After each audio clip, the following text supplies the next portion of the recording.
పూజ చేసే సమయంలో ఈ తప్పులను ఎట్టి పరిస్థితుల్లోనూ చేయకూడదు. భగవంతుడికి ఎంతో భక్తితో, నియమనిష్టలతో పూజలు చేస్తూ ఉంటారు. ప్రతిరోజు ఇంట్లో పూజలు చేస్తూ ఉంటారు కానీ, కొన్ని తప్పులను చేస్తూ ఉంటారు. పూజ చేసే సమయంలో ఎటువంటి తప్పులను చేయకూడదనే విషయం గురించి ఈ వీడియోలో తెలుసుకుందాం. చాలామంది పూజలో వచ్చిరాని మంత్రాలను చదువుతూ ఉంటారు. అయితే అలా చదవకూడదని, మంత్రాలను తప్పుగా చదివితే, మీరు అనుకున్న కోరికలు నెరవేరవు అని పండితులు చెబుతున్నారు. పూజ చేసే సమయంలో అమంగళకరమైన మాటలను మాట్లాడకూడదు. అదే విధంగా గట్టిగా అరవడం కానీ, ఎదుటివారిని దూషించడం కానీ చేయకూడదు. పూజ చేసే సమయంలో భగవంతుడికి సమర్పించే పువ్వులు కనుక, క్రింద పడితే వాటిని తీసి భగవంతుడికి సమర్పించకూడదు. అదేవిధంగా భగవంతుడికి సమర్పించిన పువ్వులను ఆ రోజు సాయంత్రం పటాల నుండి తీసివేయాలి. భగవంతుడికి పెట్టిన పువ్వులను మరుసటి రోజు వరకు ఉంచకూడదు. భగవంతుడికి సమర్పించిన పువ్వులను ఎక్కడ పడితే అక్కడ పారవేయకూడదు. ఒక కవర్లో కట్టి వాటిని పారే నీళ్లలో వదిలివేయాలి. వాసన చూసిన పువ్వులను కూడా భగవంతుడికి పెట్టకూడదు. ఏక వత్తితో దీపారాధన చేయకూడదు.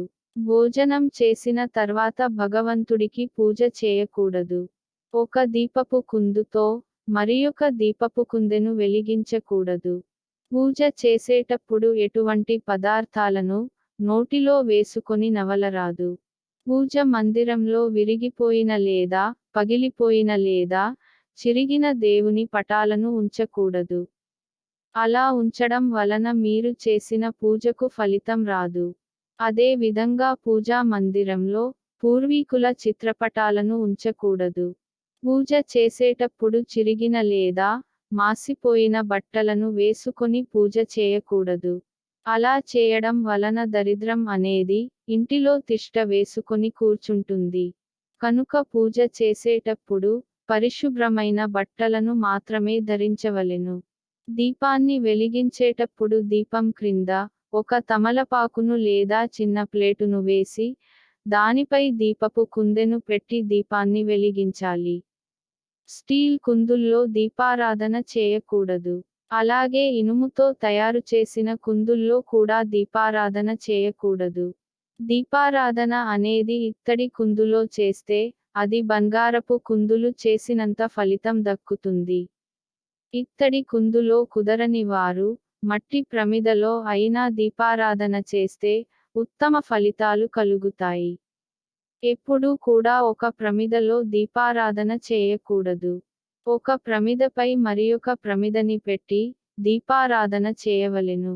ముందుగా దీపారాధన ప్రమిదలో ఆయిల్ ను పోసిన తర్వాత, వత్తులని వేసి దీపారాధన చేయవలెను. దీపారాధనను అగబత్తితో లేదా కర్పూరంతో వెలిగించాలి. అగ్గిపెట్టెతో వెలిగించకూడదు. వేరుశనగ నూనెతో దీపారాధన చేయకూడదు. నిమ్మకాయ దీపంను ఇంటిలో వెలిగించకూడదు. దేవాలయంలో మాత్రమే నిమ్మకాయ దీపం ను పెట్టాలి. తూర్పు దిక్కులో దీపంను పెట్టి వెలిగిస్తే కష్టాలు తొలగిపోయి మనశ్శాంతి దక్కుతుందని పండితుల చెబుతున్నారు. దీపాన్ని ఉత్తర దిశలో వెలిగిస్తే ధనానికి లోటు ఉండదు. అదే విధంగా కుటుంబంలో శుభకార్యాలు జరుగుతాయి. దీపంలో 2 వత్తులను వేసి వెలిగిస్తే కుటుంబంలో సుఖ సంతోషాలు ఉంటాయి. 3 వత్తులతో దీపాన్ని వెలిగిస్తే పుత్ర సుఖం కలుగుతుంది. 5 వత్తులను దీపంలో వేసి వెలిగిస్తే ధన ప్రాప్తి మరియు ఆయుష్షు అలాగే ఆరోగ్యం కలుగుతాయి. 9 వత్తులతో దీపారాధన చేస్తే కీర్తి ప్రతిష్టలు లభిస్తాయని మనకి పురాణ గ్రంథాలు చెబుతున్నాయి. నువ్వుల నూనెతో దీపారాధన చేస్తే సమస్త దోషములు తొలగిపోతాయి. ఆవు నెయ్యితో దీపారాధన చేస్తే స్త్రీలకు సౌభాగ్యం కలుగుతుంది. ఆముదంతో దీపారాధన చేస్తే బంధుమిత్రులతో మరియు కుటుంబంతో సంతోషం కలుగుతుంది. ఇంటిలో బ్రహ్మ ముహూర్తంలో పూజ చేస్తే సర్వ సుఖాలు సౌభాగ్యాలు కలుగుతాయి. అది కుదరని వారు ఉదయం 6 గంటలలోపు పూజ చేసిన మంచి ఫలితం కలుగుతుంది. అదేవిధంగా సాయంత్రం సంధ్యా సమయంలో, ప్రదోష కాల సమయంలో పూజ చేసిన కూడా భగవంతుడి అనుగ్రహం నేరుగా కలుగుతుంది. జిల్లేడు నారతో చేసిన వత్తులతో దీపం వెలిగిస్తే భూత ప్రేత పిశాచాల యొక్క బాధలు ఉండవు. అరటినారతో చేసిన వత్తులతో దీపాన్ని వెలిగిస్తే అప్పుల బాధల నుండి విముక్తి పొందుతారు. తామర నారతో చేసిన వత్తులతో దీపాన్ని వెలిగిస్తే పూర్వజన్మలో చేసిన పాపములు అన్ని తొలగిపోయి త్వరలో ధనవంతులు అవుతారు. ఒక దేవుడికి పెట్టిన నైవేద్యం అనేది మరొక పూజకు ఉపయోగించకూడదు. భగవంతుడికి పెట్టిన నైవేద్యం అనేది ఇంట్లోనే వారందరూ తినాలి తప్ప నైవేద్యాన్ని పారవేయకూడదు. తులసి ఆకులను శివపూజకు ఉపయోగించకూడదు. అదేవిధంగా గణపతి పూజకు కూడా తులసి ఆకులను ఉపయోగించకూడదు. శివ పూజకు మరియు గణపతి పూజకు తులసి ఆకులు నిషేధం. విష్ణుమూర్తికి మరియు శ్రీకృష్ణుడికి తులసీదళాలు అంటే చాలా ప్రీతికరము. విష్ణుమూర్తికి మరియు శ్రీకృష్ణుడికి పూజ చేసేటప్పుడు తప్పకుండా తులసి దళాలతో చేసిన మాలను సమర్పిస్తే కోరిన కోరికలు నెరవేరుతాయి. దక్షిణ దిశగా ఎప్పుడూ కూడా దీపాన్ని పెట్టకూడదని, అలా పెట్టడం వలన అది అశుభ సూచకంగా పరిగణిస్తారు. ఇంటిలో పూజా మందిరాన్ని దక్షిణం వైపు ఎట్టి పరిస్థితుల్లోనూ నిర్మించకూడదు. అలా నిర్మించడం అంత శ్రేయస్సుకరం కాదు. పూజ చేసే సమయంలో వట్టి నేలపై కూర్చుని పూజ చేయకూడదు. ఏదైనా ఆసనాన్ని వేసుకొని పూజ చేయవలెను. నిలబడి పూజ చేసే సమయంలో తప్పకుండా తలపై వస్త్రమును వేసుకొని పూజ చేయవలెను. కోపంతో కూడిన విగ్రహాలు, నటరాజ విగ్రహం, అదేవిధంగా ఆగ్రహంతో ఉన్న దేవుళ్ళ విగ్రహాలు అనేవి పూజ మందిరంలో ఉంచకూడదు. వంట గదిలో వంటకు ఉపయోగించిన పసపను దేవుడికి ఉపయోగించకూడదు. అలా ఉపయోగిస్తే అనర్థాలు జరుగుతాయి. పరమశివుడికి అభిషేకం చేసేటప్పుడు స్టీల్ స్టాండ్ను ఉపయోగించకూడదు. అదేవిధంగా రాగి పాత్రలో పాలను పోసి పరమశివుడికి అభిషేకం చేయకూడదు. ఎందుకంటే రాగి పాత్రలో పాలను పోస్తే అవి విషతుల్యం అవుతాయి. శివలింగాన్ని పూజా మందిరంలో ఉంచరాదు. ఒకవేళ ఉంచిన ఆ శివలింగానికి ప్రతిరోజు అభిషేకం తప్పనిసరిగా చేయాలి. పరమశివుడికి అభిషేకం పాల ప్యాకెట్లతో చేస్తూ ఉంటారు. ఆ విధంగా చేయకూడదు. అభిషేకం పాలతో చేసేటప్పుడు ఆ పాలను ఏదైనా గ్లాసులు లేదా చెంబులో వేసి పరమశివుడికి అభిషేకం చేయాలి. పరమశివుడని దర్శనం చేసుకునేటప్పుడు శివలింగానికి ఎదురుగా నిలబడకూడదు. పూజ చేసే సమయంలో ఎవరైనా అతిథులు వస్తే వారిని దైవ సమానులుగా భావించాలి. నిర్లక్ష్యం చేయకూడదు. అదే విధంగా పూజ చేసే సమయంలో స్త్రీలు కనుక ఇంటికి వస్తే వారికి కుంకుమ బొట్టు పెట్టి తాంబూలం ఇవ్వాలి. ఉత్తర దిక్కున గణేశుని విగ్రహం ఉండాలి. ఉత్తర దిక్కున గణేష్ని విగ్రహం పెట్టడం వలన ఇంటిలోని వారికి ఉత్తమమైన బుద్ధి, చదువు పట్ల శ్రద్ధ పెరుగుతాయి.